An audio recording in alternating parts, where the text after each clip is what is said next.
What's going on, everyone? Matt from Colossal Books here.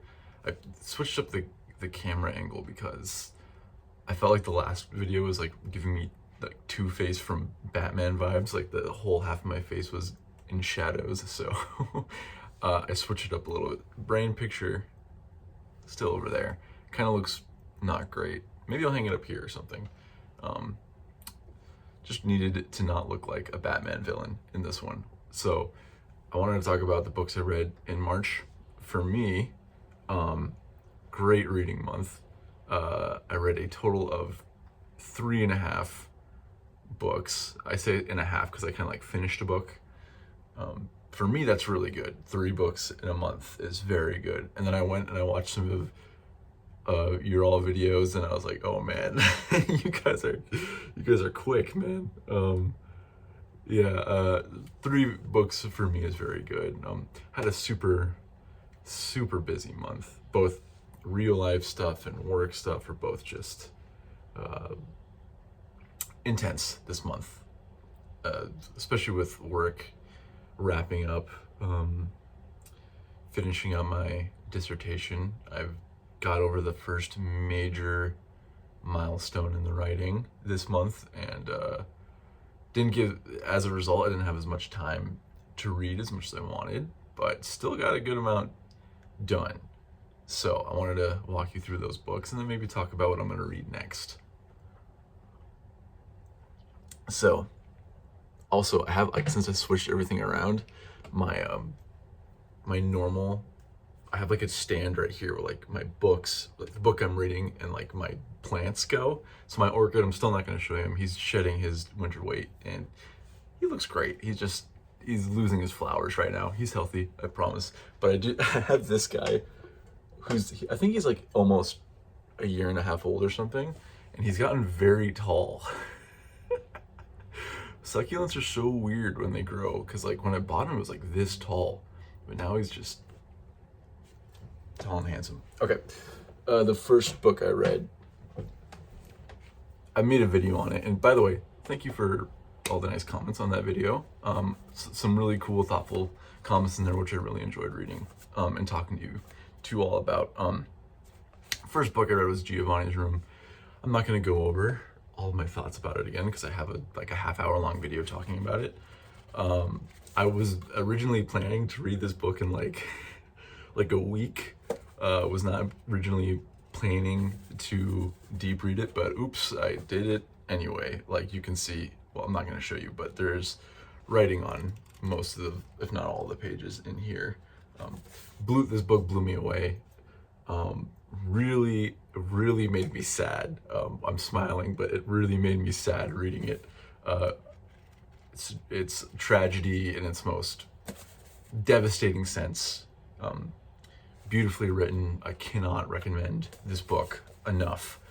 Again, it is very sad though, so maybe if you're not in the mood for something sad, don't read it. But absolutely unbelievable. It tells a story about a man who is kind of going through an identity crisis, goes to France, or Paris, sorry, to figure it out, help himself figure it out, trying to find himself, and ends up getting a lot more than he bargained for, and kind of ignores his own feelings, and it's just an amazing book.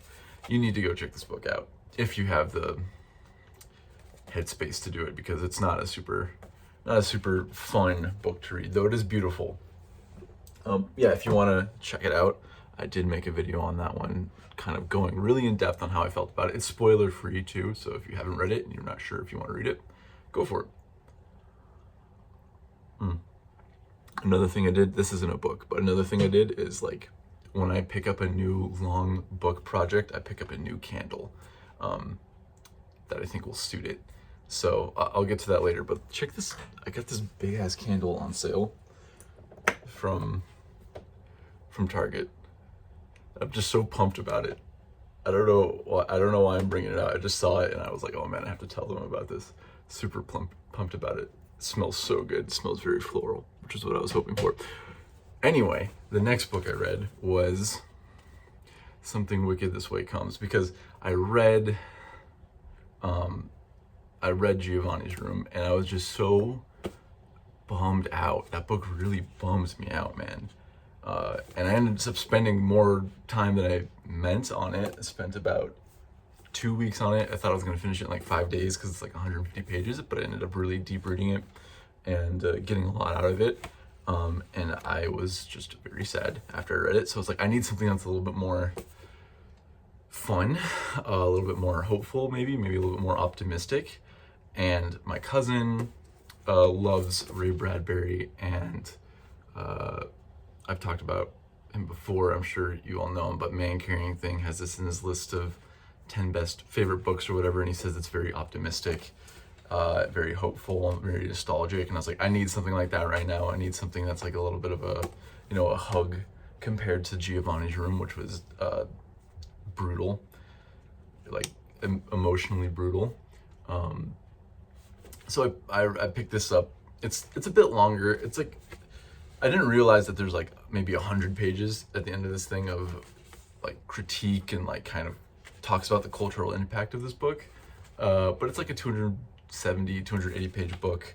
I'm wondering what you all think, if I should make a video talking about it, because I didn't particularly deep read it. I read it pretty quick for my standards. I read this in like a week, maybe a week and a half.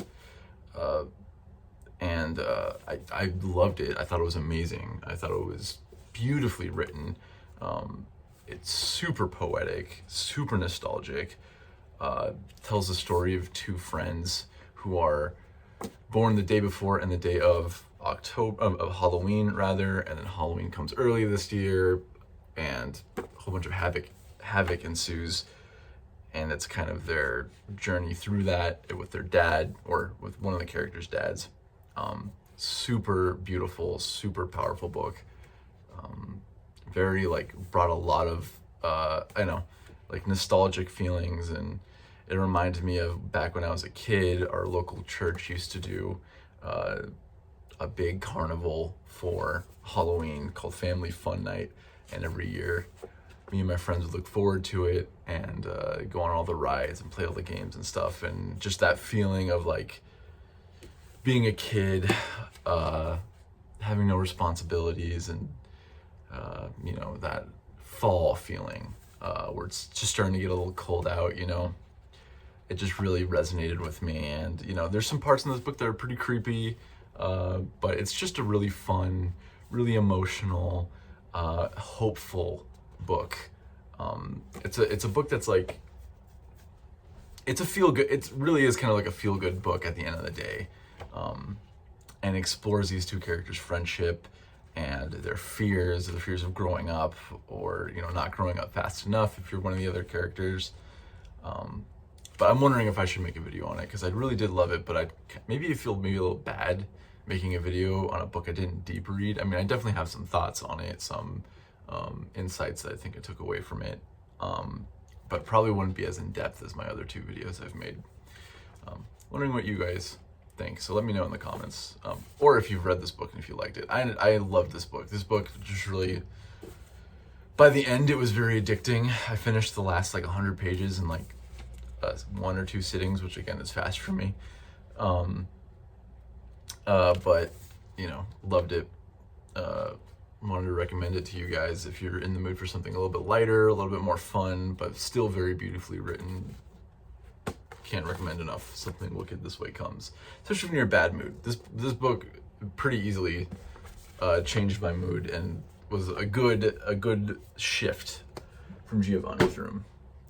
Okay, so this one's kind of cheating because I finished it yesterday, April 2nd,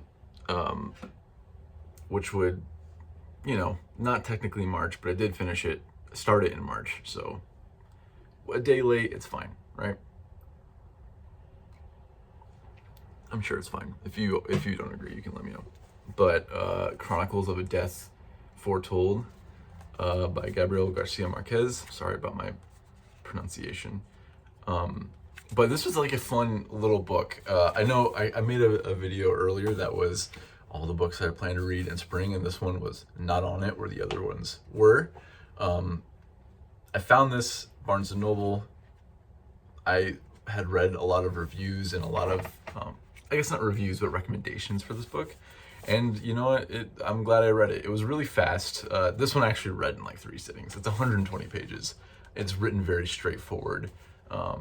It's written very matter of fact, straightforward, and kind of easy to get through. I think maybe because of the translation, there's some parts that probably flow better in the native language than it does in English. But for the most part, I thought it was written very beautifully, very straightforward, very clear. It's about the murder of this guy Santiago. That is not a spoiler. It's in the first page of the book. It's about his murder and kind of how the town, kind of like the culpability of the murder, like who's really to blame for this, who's really culpable for this murder. But there's a lot of stuff packed in this little book, a lot of themes, a lot of commentary, a lot of questions packed in this little book. I'm actually really astounded and really impressed by the amount of cohesive and fully fleshed out themes that he was able to fit into this tiny little book. There's got to be over like 50 characters in this book. There's so many, but it just works really well. It doesn't feel like it's rushed. It doesn't feel like he's smashing too much into it. It just feels like this is how the town is, and these are just the facts about them, and it just feels natural, you know. Very, very well written. The last chapter in particular is very harrowing. It's kind of like a slap in the face, a little bit of a wake-up call, like, oh, by the way, here's the consequences of everyone's inaction, you know. And guess what? It's really brutal and really is not easy to read. So the last chapter was kind of rough, but the rest of it was fun. It was engaging. It was quick, and I would recommend it if you have, you know, a couple days. For me, it was a couple days. I know a lot of people read this in one sitting. If you want to just read something a little bit more fun, a little bit more fast-paced, maybe something that's not as brain-bending. Though I'm sure there's a lot of themes in here that I missed. I read it pretty quick, and a lot of it was kind of late at night, which is not my preferred reading time. I like to read in the morning when my brain is still usable and still has all its creases and not smooth. But yeah, so Chronicles of a Death Foretold, super recommend if you like, you know, I guess it's kind of like a murder mystery, but also not really, because he lays it all out in front of you. But it's an exciting book, well written, fun to read. Go for it. There's a lot of violence in the end, which is kind of, it is kind of like a slap in the face, like, oh shit, that came out of nowhere. It's very brutal. Well, I guess it didn't come out of nowhere because the whole book is about the murder, but like when you actually get to the murder, you're like, holy shit, man. Like, relax. Probably won't make an individual video on this one. I saw, what was his name? I'll link it in the comments, but there was a really good review of this video that I might post in the comments, but very, very well done, and I think it encapsulates all the good stuff about this book really quickly. So check his video out. Don't check out mine that I'm not gonna make. So yeah, so let me know if I should make that video on something wicked, because I liked it, but I don't know how I'd feel about making a video where I didn't super deep read the book. I feel like there's probably better commentary out there, but I don't know. You guys let me know what you think. Okay, last book that I kind of finished, Silmarillion. Again, I'm like kind of cheating because this is the only book I've ever audiobooked, just because Andy Serkis is like, you know, he's incredible. He's so good. I've never audiobooked a book before, and I thought this would be a good one. I live like an hour away from work. I live on Long Island. It's hard to get housing out here, and especially near where you work. So I drive about an hour every day one way to get to work, so like 2 hours in total. So I picked up an audiobook. So I'm doing the Silmarillion just kind of on my way there and back when my brain isn't too fried, because there are times when I get back from work, I'm like, I can't listen to like a fucking Bible verse about, you know, Maya and the Valar and stuff like that. that being said, I finished the part that's about the Silmarillion. The Silmarillion is the story about the 3 Silmarils that are made by Feanor, and kind of their impact through the world of Middle-earth and the Lord of the Rings. Not the Lord of the Rings, the world of Middle-earth and Beleriand. I finished the part that is about the Silmarils, which is the Silmarillion. There's like 2 extra sections at the end. One's about the fall of Numenor, and one of them is about the Lord of the Rings. I think they're both like 20 pages each. So I'll probably read that rather than doing the audiobook for those. Or maybe I don't know. We'll have to see. I kind of like it. I really am enjoying the Andy Serkis version. He's just so talented. But my verdict on the Silmarillion is that if you are a huge Lord of the Rings fan like I am, you will enjoy it because it tells you a lot about the world. It tells you a lot about kind of the lore behind everything, and it's very enjoyable to learn about all these things that, like, maybe there's a sentence or two in the Lord of the Rings books that there's just paragraphs and paragraphs on in here. You're like, oh shit, that's like this guy Glorfindel, like all this stuff that he did in the Silmarillion is insane compared to like what you hear about him in the Lord of the Rings, you know? So all that stuff is very cool. If you haven't read the Lord of the Rings, I would not recommend this book because it is basically a 400-page Bible. Like, it's just like a bunch of mythology, and it's written that way. It's not written as engaging as like the Lord of the Rings books are. It's not written like a sweeping narrative that is like a deep character study of like, you know, 5 or 6 characters that you really end up loving. It's kind of surface level on a bunch of little stories that make up the mythology of Middle-earth and Beleriand, which, you know, if you're like me who grew up with Lord of the Rings, read the books a million times, you know, that's awesome. Like, I would love to hear that stuff. If you haven't, it's just a bit much. And the writing style of it certainly, and maybe I'm a little bit more sensitive to it because I've been doing the audiobook. The writing style gets a little old. Tolkien, I think, really wanted to like write a Bible, you know, because that's kind of how it reads. And there's a lot of like old English in here. A lot of it is, you know, kind of antiquated style writing, which fits the themes and like how the book is like supposed to be read. But it gets to you. It will get to you pretty fast. That being said, if you love Lord of the Rings and you've read them multiple times and you're like, oh, I want to take another step into my Lord of the Rings fandom, go for it. It's great. It's fun. It's a good fun. It's a fun, and I'm gonna keep saying fun over and over again. If you don't care as much about the depth of the characters that they get into, there are some characters that they get into more than others. And you just kind of want to learn about the lore. It's good. It's good surface level for all the main characters of Middle-earth. I am excited to read about the fall of Numenor. I feel like that's what I hear about the most, outside of, you know, the creation of you know, the universe in here. And, you know, it's maybe a little bit more directly relevant to the Lord of the Rings, so I'm excited to read about that. But, you know, the actual Silmarillion part of the Silmarillion, I'm finished. It's done. And I enjoyed it. And shout out to Andy Serkis, because without him, it probably wouldn't have happened. Okay, there's one more thing I wanted to talk about. What was it? Okay, so I have a question for you all. So the next 2 months of reading are going to be spent on one book, and that's East of Eden. I told you all I'm reading this with my dad. We're both reading it together, and we're going to have discussions about it. And since it's going to be 2 months of just one book, how do I handle that? As far as, what are your recommendations, rather, of how to handle that as far as this channel goes?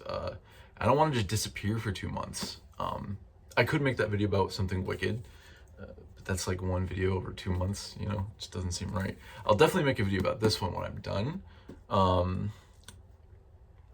But how do you all handle these long stretches of reading one book when you want to make videos, you know?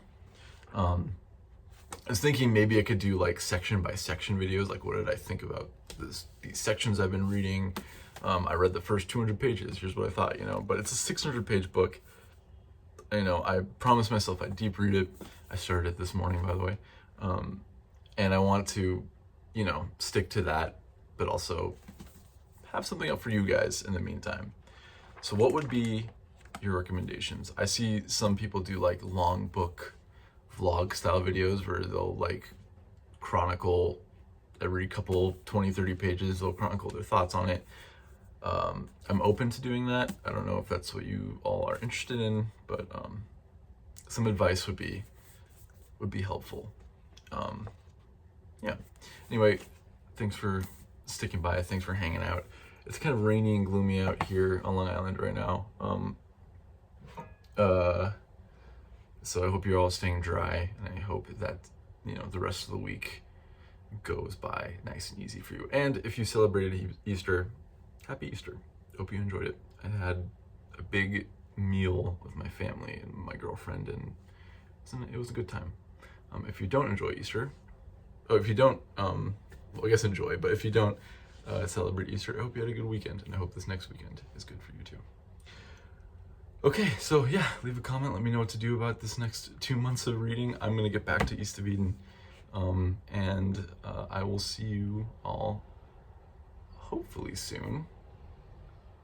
You will know because there will be a video about something wicked. I'm not sure if I'm gonna do it yet, but okay, whatever. I rambled too much. Bye.